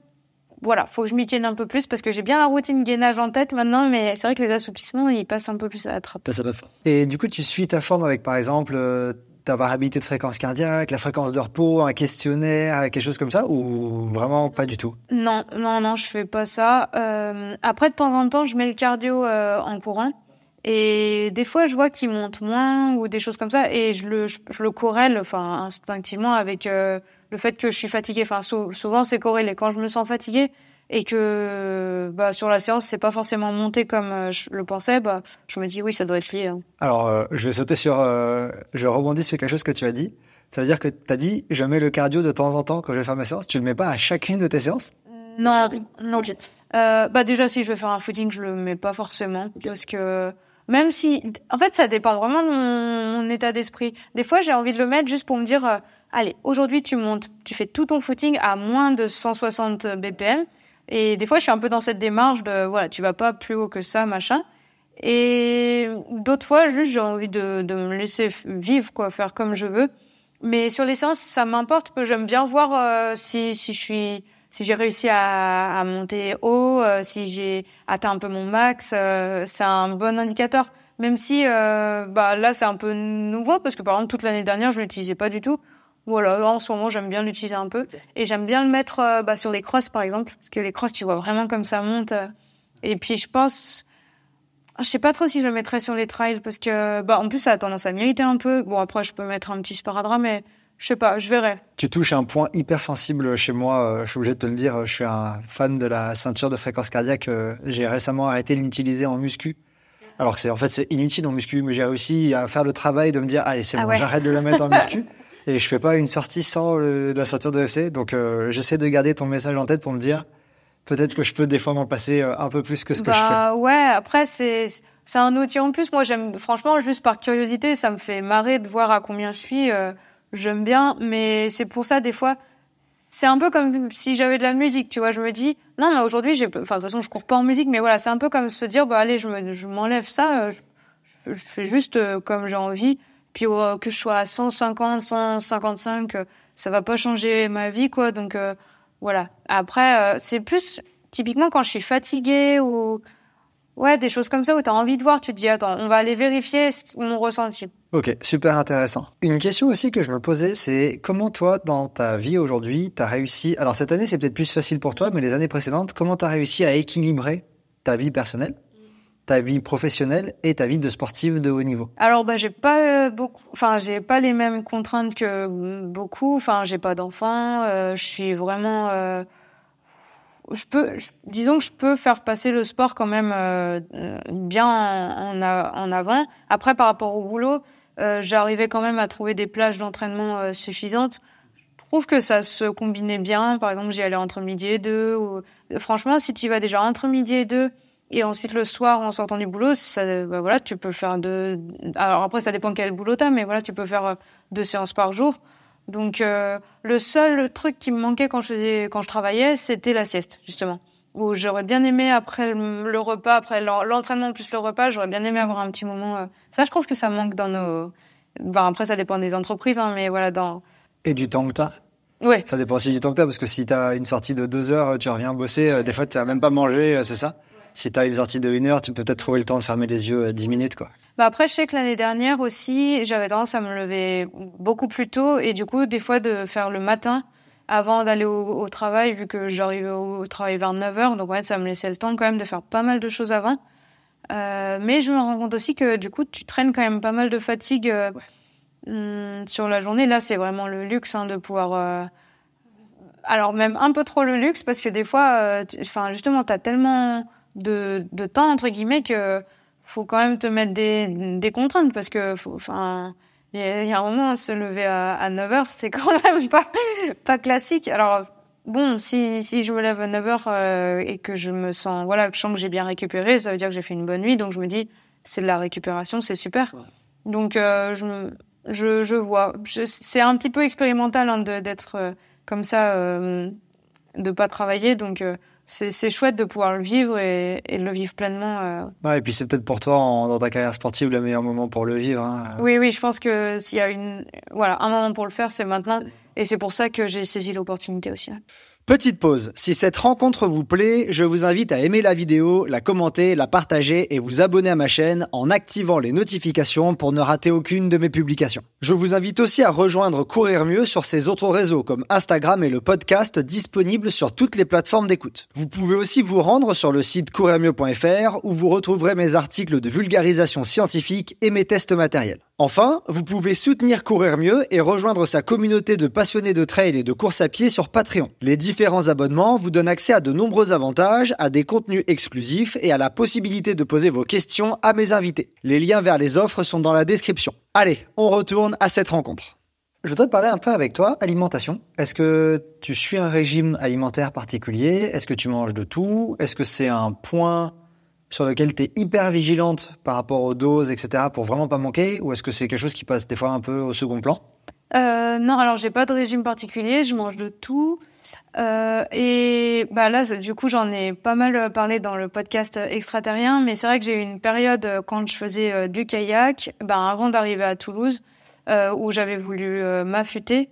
et j'avais perdu beaucoup de poids. Et en fait, je pense que j'étais dans une forme d'anorexie mentale et ce qui en est venu à des restrictions vraiment débiles. Mais quand t'es dedans, tu te complais là-dedans. Et du coup, je mangeais plus de gras, plus de laitage, pas beaucoup de féculents. Enfin, du coup, en fait, tu te rends compte que t'as des carences dans plein de trucs.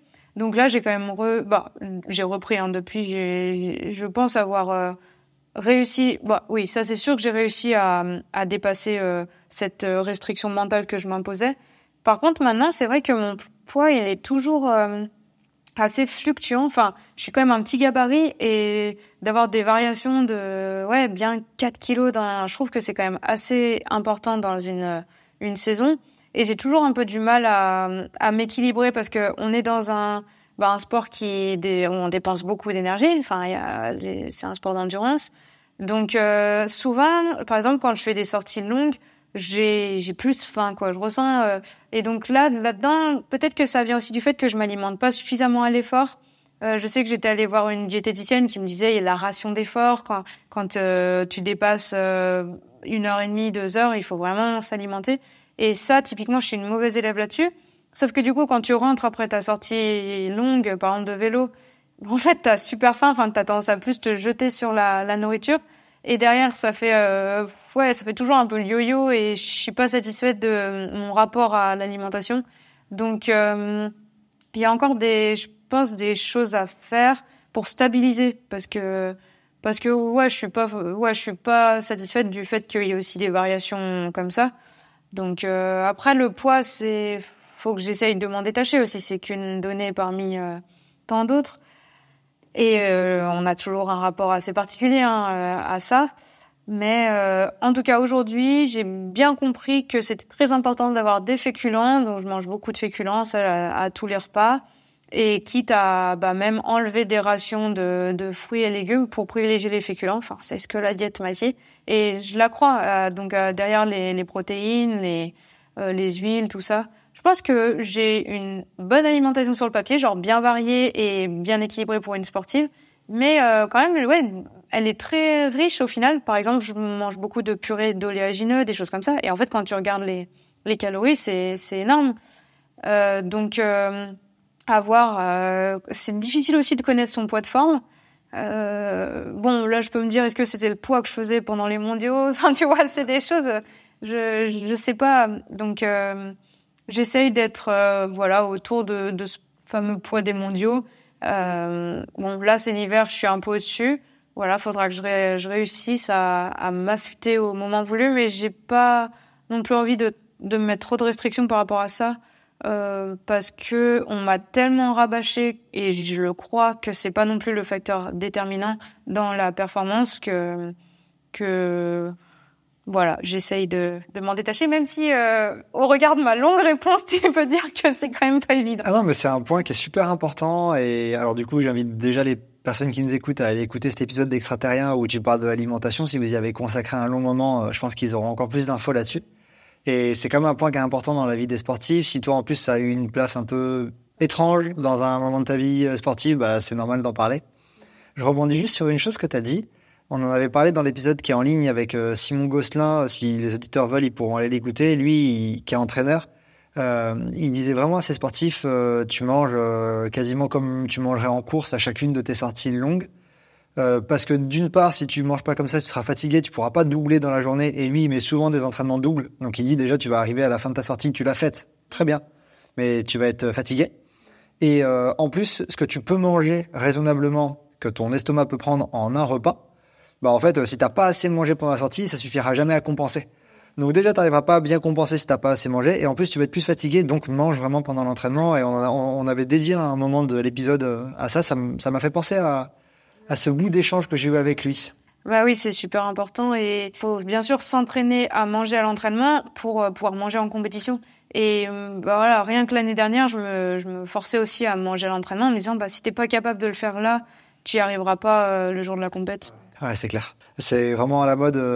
C'est à la mode. Il y a En tout cas, au niveau scientifique, il y a de très nouvelles évidences qui disaient ouais, on s'entraîne à manger en fait à l'effort. Et du coup, là, maintenant, c'est devenu un peu plus vulgarisé, on en entend plus parler. C'est vrai qu'il y a quelques temps encore, on le savait pas trop ça. Je voulais te poser 2 questions par rapport au kayak.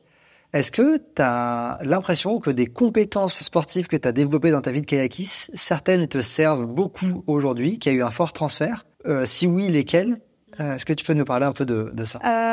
Des fois, je fais le rapprochement et je pense qu'il y a du vrai là-dedans entre la lecture de la rivière et la lecture des sentiers. Notamment quand je descends en course à pied, ouais, j'ai l'impression d'avoir une bonne acuité visuelle pour repérer un petit peu la trace et la trace que je vais prendre. Et peut-être ça, ouais, si je peux faire un parallèle. Est-ce que toi, tu le ressens d'ailleurs? J'ai l'impression que j'arrive bien à lire le sentier comme je lirais une rivière, même si c'est vraiment différent, mais peut-être ça se joue à une certaine habitude des yeux. Et est-ce que tu as l'impression que tout à l'heure, dans la partie slalom, tu parlais de jouer avec le terrain? Est-ce que tu as l'impression de retrouver ça sur les sentiers? La bonne trajectoire qui te permet de passer de manière fluide? Oui, carrément. Ça me le fait beaucoup, ouais. En descente ou même quand tu as des petites relances, des choses comme ça, ouais, ça rappelle... Alors, bien sûr, le kayak, c'est tout un sport de glisse. Donc, on n'a pas la glisse en course à pied, mais ouais, ça rappelle ces moments-là, ouais. On arrive à la fin de cette partie sur ton entraînement. Je voulais te poser cette question parce que je trouve que parfois, c'est pas assez abordé dans l'entraînement, j'aime pas ce terme, mais l'entraînement au féminin, on va dire. Est-ce que toi, tu as ressenti une nécessité d'adapter ta charge à tes cycles menstruels ou est-ce que, en fait, pas du tout, ça te gêne pas du tout dans ta vie de sportive? Comment tu as combiné, en fait, comment tu as géré ça? Et justement, ça va faire lien avec l'alimentation parce que j'ai pendant plus de 10 ans, j'avais pas mes règles, donc en fait, ça me posait pas trop de problèmes. Et là, justement, ce qui est assez fou, et donc c'est là aussi où je me dis, ok, tu t'alimentes bien et ton corps, il est content, enfin, il est bien, il se sent bien. C'est que là, en septembre, je crois, non, en novembre, j'ai eu mes règles pour la première fois naturellement depuis plus de 10 ans. Donc je me dis que j'ai dû trouver un équilibre alimentaire qui convienne à mon corps pour dire tu peux t'entraîner avec cette charge d'entraînement et en même temps tu es en bonne tu fonctionnes comme tu devrais fonctionner. Voilà, c'est ça, t'as les hormones, machin. Voilà. Donc c'est là où aussi je me dis je dois avoir atteint le poids correct. Après voilà, est-ce que faire du sport de haut niveau ça implique de pas avoir forcément la machine qui fonctionne toujours, je sais pas, hein, mais si ça se trouve avec l'état de stress dans lequel on va mettre l'organisme aussi avec les entraînements, c'est peut-être aussi normal de pas avoir ces cycles, je sais pas. En tout cas, par rapport au cycle, du coup, quand mes règles viennent de manière naturelle, si vraiment j'ai mal au ventre ou des choses comme ça, je vais sauter la séance ou je vais adapter. J'hésite pas. Par exemple, ça m'est arrivé récemment. Le jour où je devais faire une séance, je me sentais ballonnée et j'avais mes règles et je me suis dit c'est pas grave, tu la mets le lendemain et ça s'est super bien passé le lendemain, donc je me suis dit t'as bien fait. J'en avais parlé rapidement dans l'épisode avec Julie Roux. Il y avait dans la littérature, il semblait avoir été établi, on va dire, 2 grands profils des femmes qui étaient très gênées sportivement avant et pendant leur menstruation, pas du tout, et des femmes qui étaient gênées pendant et pas du tout avant. Et en fait, ça, j'avais l'impression que c'est pas assez pris en compte des fois dans l'entraînement. Et donc, ça fait du bien d'entendre que, en fait, des fois, c'est peut-être pas le bon moment pour aller faire une grosse séance, comme tu viens de le dire, quoi. Peut-être que là, non, en fait, peut-être juste pas aujourd'hui. J'avais pas envie, ouais, vraiment. Et je pense que c'était pas un pas envie parce que, je sais pas, la séance me fait stresser ou quoi. C'était un pas envie physique, même viscéral un peu. Et j'ai hésité à la repousser et finalement, je suis super contente de l'avoir fait, ouais. Ok, merci pour ta réponse. Dernière question de cette partie qui découle du parcours que j'ai choisi moi. Est-ce que toi, tu accordes une place à la science dans ton approche de l'entraînement? Ça peut être... je donne toujours ces 2 exemples aux personnes à qui je pose cette question. Ça peut être la science au sens un peu simple, c'est-à-dire l'analyse des données, l'analyse du volume, des allures que tu as pu avoir en fonction de la pente, tu vois, un côté un peu data qui peut être sympa. Et voir des fois un peu plus poussé, c'est-à-dire qu'est-ce qui a été publié récemment? Est-ce qu'il y a de la vulgarisation qui a été faite sur un sujet récemment? Est-ce que toi, ça occupe une place dans ton approche de l'entraînement ou pas spécialement? Alors, pas spécialement sur le côté ce qui est sorti comme littérature. Après, le côté data, c'est un peu lié aussi encore aux réseaux sociaux du coup et à Strava. C'est vrai que je suis assez friande de la VAP, là, la vitesse Ajustée ajustée à la ponte, ouais. Mais ça, du coup, j'essaye de m'en écarter un peu parce que si je tombe rapidement dans la comparaison entre ah oui, t'as tel VAP, va voir ce que t'avais comme VAP l'année dernière ou des choses comme ça. Donc c'est super intéressant. C'est un bon indicateur, je pense, de forme. Si tu vois que t'as fait, je sais pas, un footing et qu'en fait t'avais une super VAP. Enfin voilà, c'est un indicateur de sensation, mais ça ne vient que confirmer des sensations aussi. Donc j'aime bien et j'essaye en même temps de les prendre sans trop me plonger dedans non plus, enfin sans faire une fixette là-dessus. Parce que ça peut vite devenir presque anxiogène, quoi, de se dire oh j'ai pas eu ma VAP et en plus tu peux tomber dans le faire n'importe quoi. Donc voilà, mais c'est intéressant toutes ces données, le cardio, la VAP, la vitesse j'aime bien quand même. Enfin à plat, ouais, voir la vitesse à plat j'aime beaucoup et ça me motive. C'est plus une source de motivation que quelque chose de négatif. Donc ça c'est chouette. Après je dis ça parce que peut-être en ce moment je trouve que je progresse là-dessus donc c'est cool. Mais vitesse ascensionnelle aussi, c'est intéressant. Voilà, pareil. Après, si tu progresses pas, si t'es pas dans tes meilleures vitesses ascensionnelles, tu te poses des questions. Donc, toujours apprendre avec un peu de. En tout cas, depuis tout à l'heure, là aussi en filigrane, tu réponds avec quelque chose qui gravite autour de tout ça. C'est en fait la place aux sensations chez toi, dans ton entraînement, parce que tu as dit que le cardio, pas forcément. Ou si tes sensations me disent quelque chose, tu vas vérifier.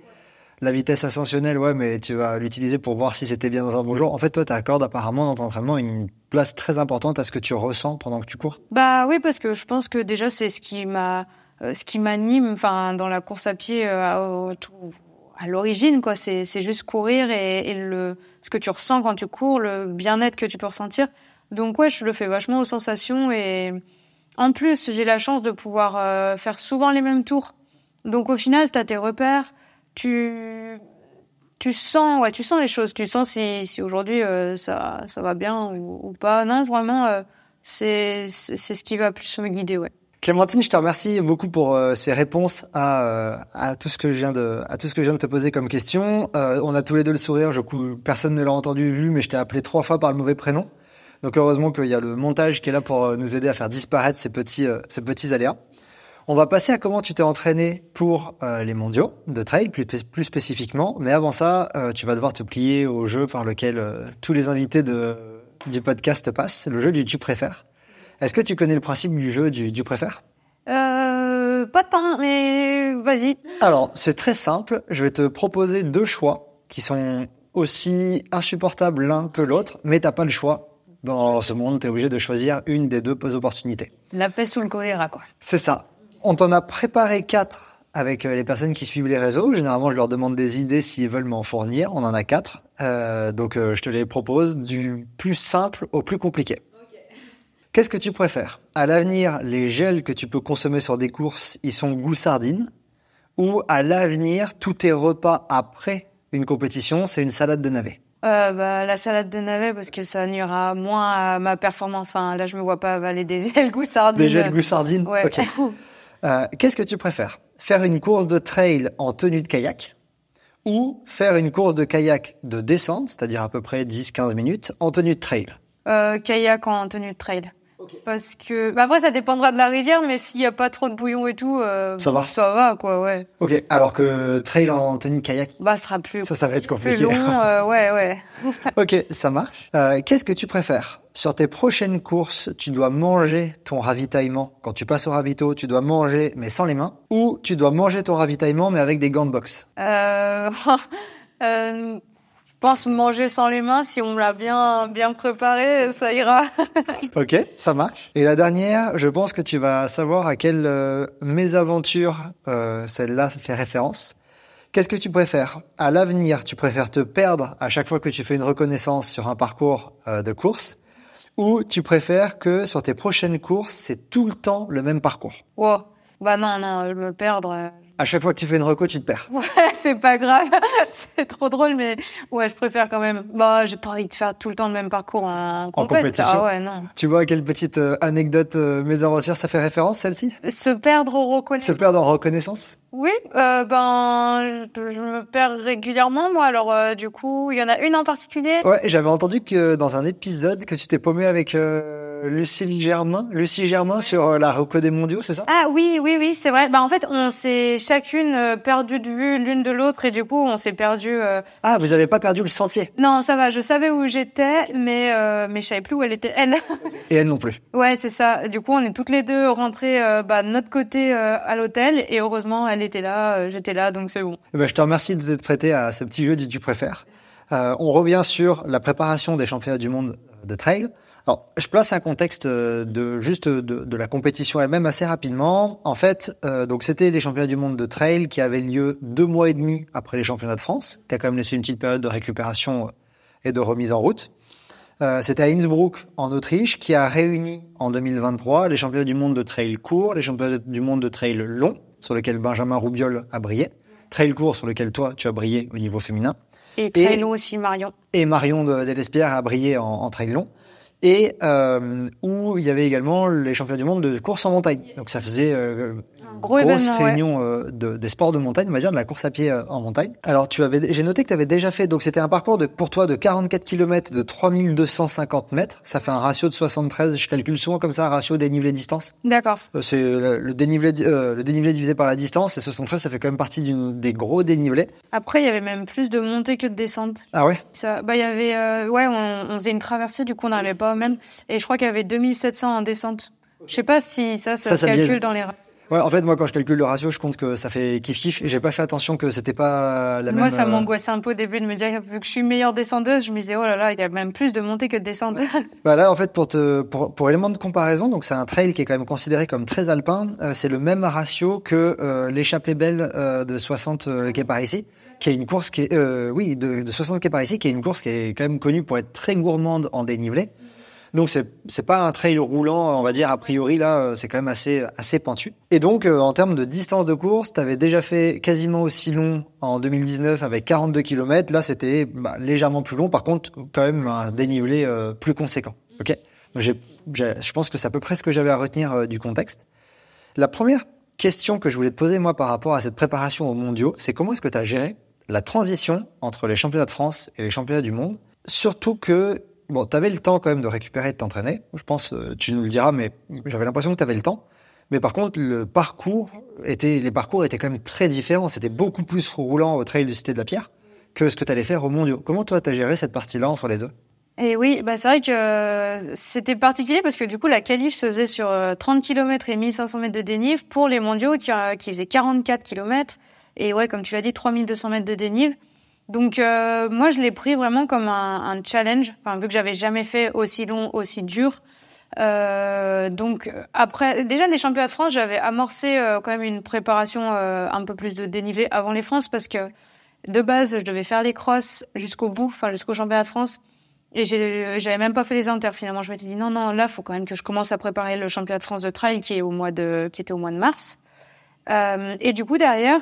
Voilà, j'ai effectivement pris le temps un peu de récupérer et après j'ai refait quand même.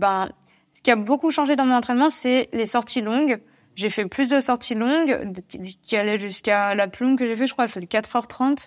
Et surtout, dans ces sorties, un petit peu le type de séance dont je parlais tout à l'heure, je mettais du seuil, du tempo seuil dans les montées. Donc par exemple, je me traçais un parcours de 30 km et 1500 ou 1700, voire 2000 mètres de... je faisais beaucoup de dénivelé quand même. Hein. Je mettais beaucoup de dénivelé et je me disais, les montées, tu les fais au seuil et les descentes, plus cool. Donc ça, j'ai beaucoup travaillé là-dessus. Donc de fait, ça a augmenté mon volume global. J'ai aussi augmenté mon volume hors séance, on va dire, hors allure un peu spécifique à vélo. Je faisais pas mal de sorties assez longues à vélo. Globalement, c'est vraiment ça qui a changé. J'ai fait du volume, j'ai rajouté de la spécifique course en montée. J'ai beaucoup travaillé les montées. Et derrière mes semaines, je me souviens, avant les mondiaux, j'étais comme je disais, autour de 6000, 7000 mètres de dénivelé, mais rien qu'à pied, quoi. Donc c'est quand même beaucoup, quoi. Ouais, c'est le double du volume que tu allais faire étaler sur la semaine, donc ça fait un beau volume de dénivelé.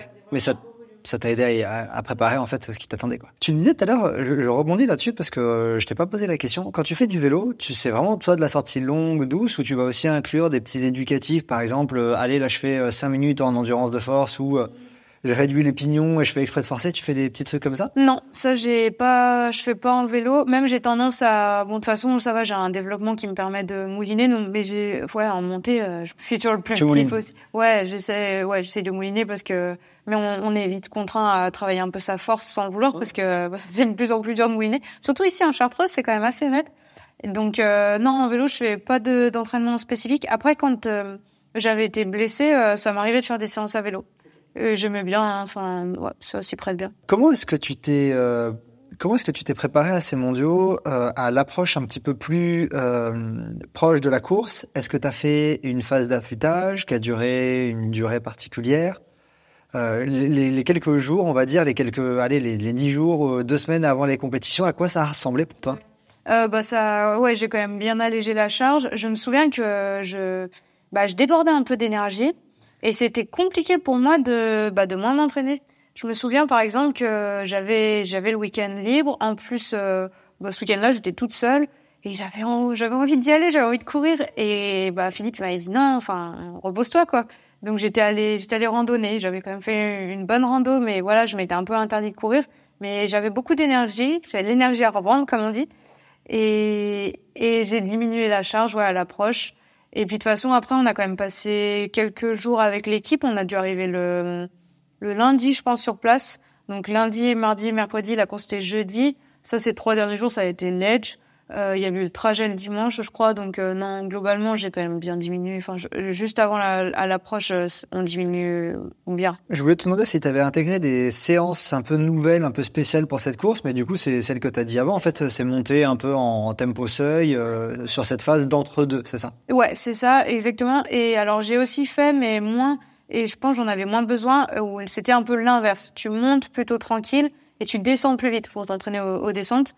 Ça, j'ai dû en faire une ou deux, quoi. Mais sinon, comme je disais, la plus longue que j'ai faite, je crois que c'était une sortie de 37 km avec autour de 2600 mètres de dénivelé. Et donc, ça m'avait pris 4h30. Et je me disais, mais comment je vais réussir à faire les 44 km parce que ça m'avait déjà paru très long. Et encore, j'étais loin des 3200 mètres de dénivelé. Il me restait encore 500 mètres à faire. Et je me disais, mais comment tu vas faire? J'étais un petit peu paniquée par ça. Et en fait, on se rend compte qu'entre entraînement et compétition, mais ça passe tellement plus vite en compétition, c'est fou. Et puis souvent, il y a aussi le fait que ta sortie longue dont tu parles là, elle s'intègre dans une charge complète. Alors que le jour de la compétition, t'arrives, t'as pas rien fait, mais ça fait quand même des jours où, comme tu dis, tu débordes d'énergie. Les 500 mètres, tu vas les bouffer 2 fois parce que t'es en hauteur. Ouais, c'est clair. Oui, il y avait sûrement énormément de ça qui joue. Ouais. Est-ce que en amont, t'avais préparé une stratégie de course particulière, donc de gestion d'allure, de positionnement particulière? Alors positionnement, je savais pas du tout à quoi m'attendre. En plus, entre-temps, il y avait eu le Covid. Du coup, je savais pas trop me positionner en trail. La dernière sélect que j'avais fait, c'était en 2019 en trail. Et j'avais fini 11e des championnats du monde. Donc, je m'attendais clairement pas à faire si bien. Et oui, parce que du coup, j'étais allée en 2022 au mondiaux, mais en course en montagne. Donc, pour moi, je savais pas trop mon niveau en trail par rapport aux autres, même si j'avais bien réussi les championnats de France. Et donc, je me souviens qu'on s'était vu avec Adrien Séguret la veille de la course pour un peu en discuter. Et ça m'avait rassurée parce qu'il m'avait dit, justement, je lui avais parlé de cette fameuse sortie où j'avais fait 37 km et que j'avais mis 4h30 et tout. Et il me dit, tu penses faire quoi comme temps de course? Et honnêtement, j'en savais rien. J'avais même pas reconnu le parcours. Donc, je savais pas. Tout ce que je savais, c'était que je voulais faire les montées, partir fort pour, partir à un bon rythme pour pas s'endormir. Quand c'était plat, réussir à dérouler le mieux, mais en aisance. Et ce qu'on avait mis en exergue, c'était la dernière montée, essayer d'être d'attaquer dans cette dernière montée. Voilà, globalement, et puis bien sûr, lâcher tous les chevaux sur la dernière descente. On m'avait promis que ça ne remontait plus d'un seul mètre de dénivelé. Donc voilà, passer cette dernière montée, tout donner jusqu'à la ligne.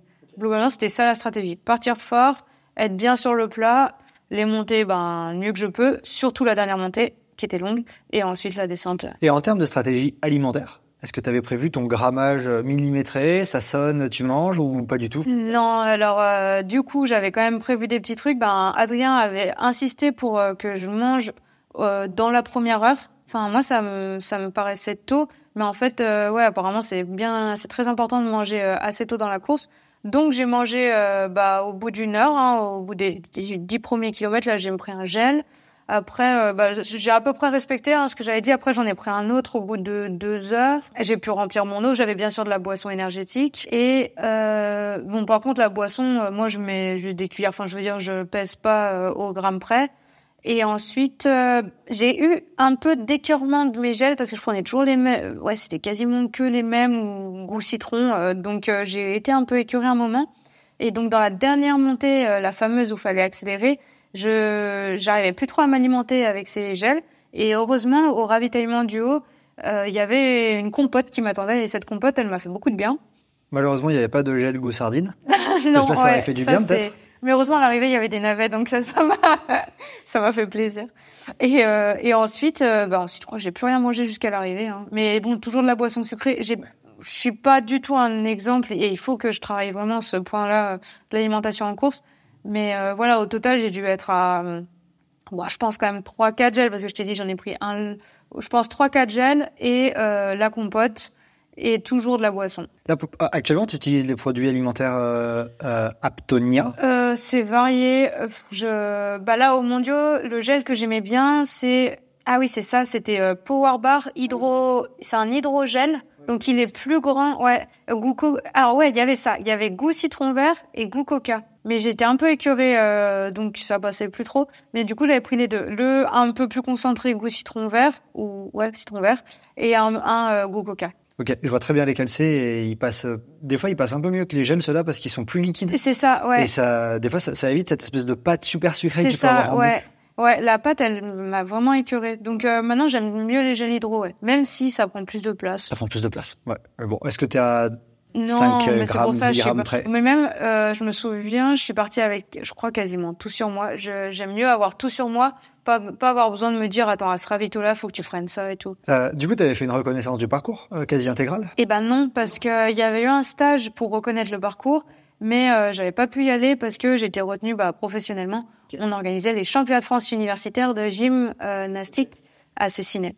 Ok, ça marche. Donc là, t'as un peu découvert le parcours pendant la course. Et c'était pas plus mal. Du coup, j'avais pu repérer les 5-6 kilomètres du début, vu que avant d'arriver, sur place, on avait pu reconnaître un peu ça. Et finalement, en fait, on m'en avait tellement parlé, on m'avait montré des images, on m'avait dit là, ça monte là. Du moment que tu connais bien ton profil, franchement, j'étais pas perdue, je savais où j'étais pendant la course. Et c'était vraiment fidèle. La dernière descente, comme ils m'ont dit, ça descend, ça remonte pas. Je confirme. Ok, trop bien. Est-ce que toi, avant d'arriver à cette course, tu avais identifié un challenge particulier, quelque chose qui te faisait un peu peur, et j'ai l'impression que je connais ta réponse, mais... Ah oui, carrément, la distance, le dénivelé, la durée de course, j'allais dans l'inconnu vu que j'avais jamais couru aussi longtemps, aussi dur, aussi tout.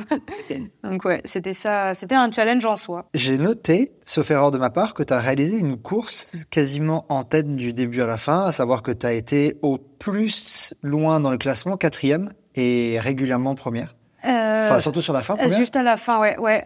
À partir de la descente, si je dis pas de bêtises. Ça, ouais. Mais t'as quand même été très proche de la première. Toi, comment t'as géré ça? Est-ce que tu te concentrais sur la première, savoir où elle est pour la rattraper?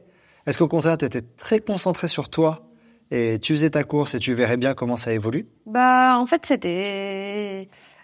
si je refais un peu le déroulé de la course, donc au début, ça part quand même fort. Et il y avait une première montée avec une première descente. Et au bout de 10 km, il y avait le ravito là, à l'issue de ça. Donc je monte. Là, je sais pas combien j'étais, mais à la descente, je reprends quelques filles. Et là, j'arrive au ravito, on me dit t'es deuxième. Et j'étais trop étonnée d'être deuxième parce qu'en plus, j'avais pas... je me sentais bien. J'avais pas l'impression d'être dans le rouge. Ouais, voilà. Mais en même temps, ça me mettait un doute. Je me disais, attends, t'es deuxième. Est-ce que tu serais pas parti un peu trop vite? Est-ce que tu vas tenir?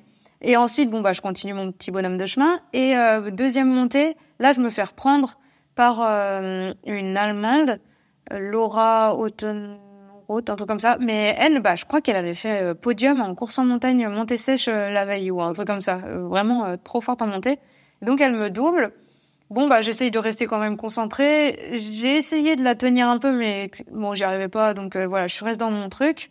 Et troisième, hop. Et finalement, je la reprends à la descente qui suit. Donc là, elle descendait quand même moins vite. Donc, je la reprends. Et au final, je l'ai jamais revue. Et après, donc, j'étais deuxième. Et arrive plus loin la fameuse dernière montée. Parce que moi, là, je crois que j'étais loin de Judith pendant longtemps. Hein. Je crois même qu'il y a eu un écart de 5-6 minutes. Hein. Enfin, je crois que j'étais assez loin. Et du coup, dernière montée, petit à petit, je la vois, en fait. Je l'aperçois. Et je vois que je me rapproche d'elle. Et puis, tout le monde me gueule dessus. Oui, tu te rapproches, machin et tout. Donc, c'est un peu l'euphorie dans la tête. Tu tiens, t'essayes de tout donner. Passe en mode chat et souris, quoi. Ouais, c'est ça, Ça ouais. fait ça.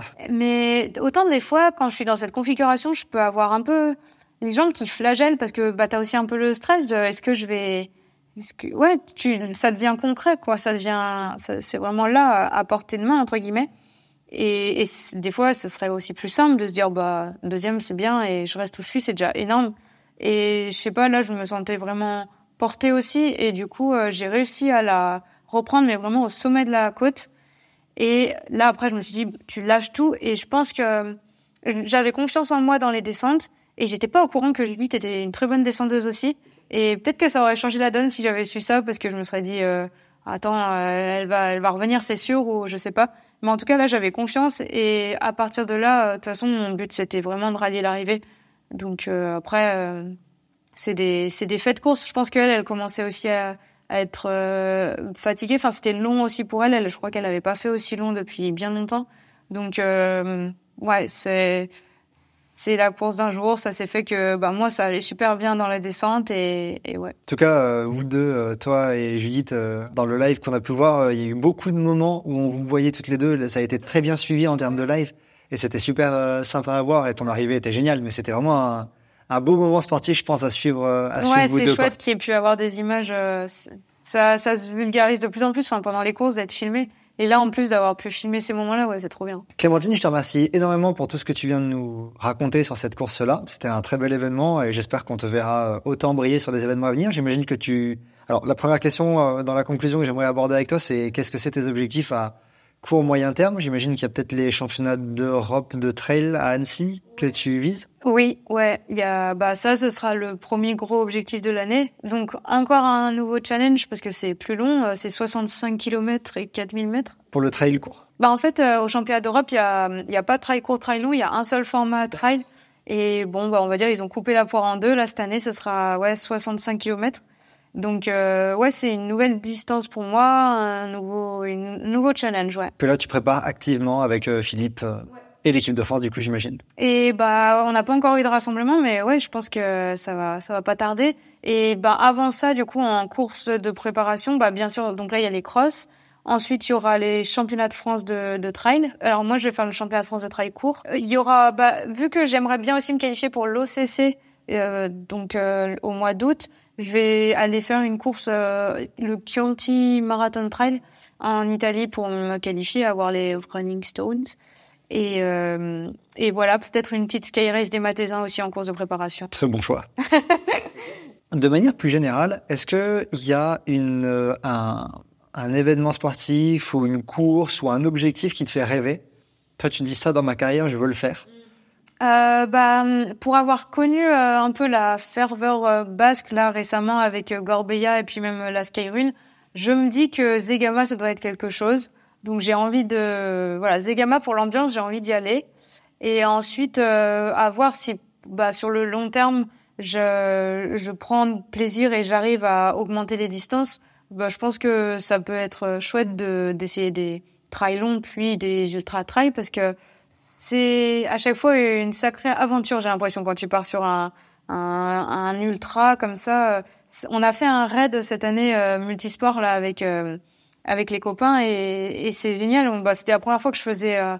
On a mis 20 heures. Enfin voilà, pendant 20 heures, on était dans l'effort Et il se passe tellement de choses, je trouve ça génial et je pense que ça peut être un peu ça en ultra trail. Donc ça me donne envie d'essayer.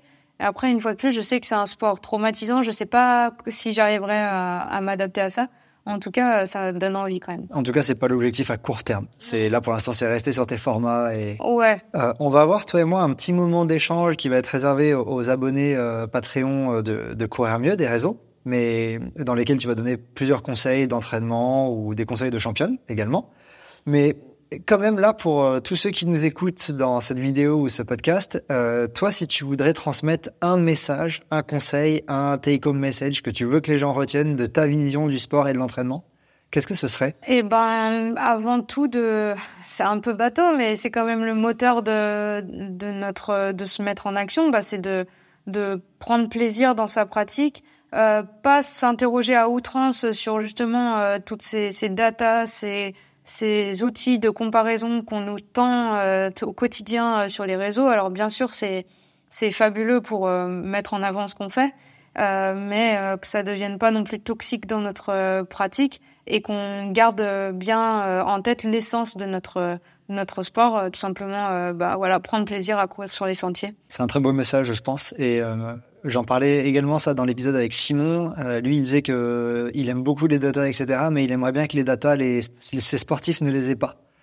Il dit les datas, moi j'aimerais bien les avoir moi, j'en ai besoin en tant qu'entraîneur, d'avoir leur FC, les vitesses qu'ils ont, etc. Et des fois j'aimerais bien qu'eux ils ne les aient pas, comme ça eux ils sont détachés de ça. S'il y a quelque chose à adapter, je le fais sans qu'ils sachent trop si c'est parce qu'ils vont pas bien ou quoi. Et il dit ça leur permettrait peut-être de soulager des fois, mais là c'est complètement impossible aujourd'hui. Ouais, c'est ça, essayer de se distancier de tout ça et revenir juste à pourquoi je fais ça, qu'est-ce qui me plaît là-dedans et au final pas se prendre la tête à outrance, quoi. Eh ben, écoute, ce message me plaît beaucoup et je suis très content que tu conclues là-dessus.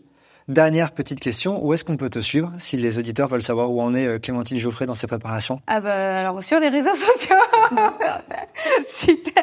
Cette fois, on retourne sur Strava. Ouais, on retourne sur Strava, sur Instagram, Facebook. Oui, je mets quand même. J'essaye de mettre un peu d'actualité.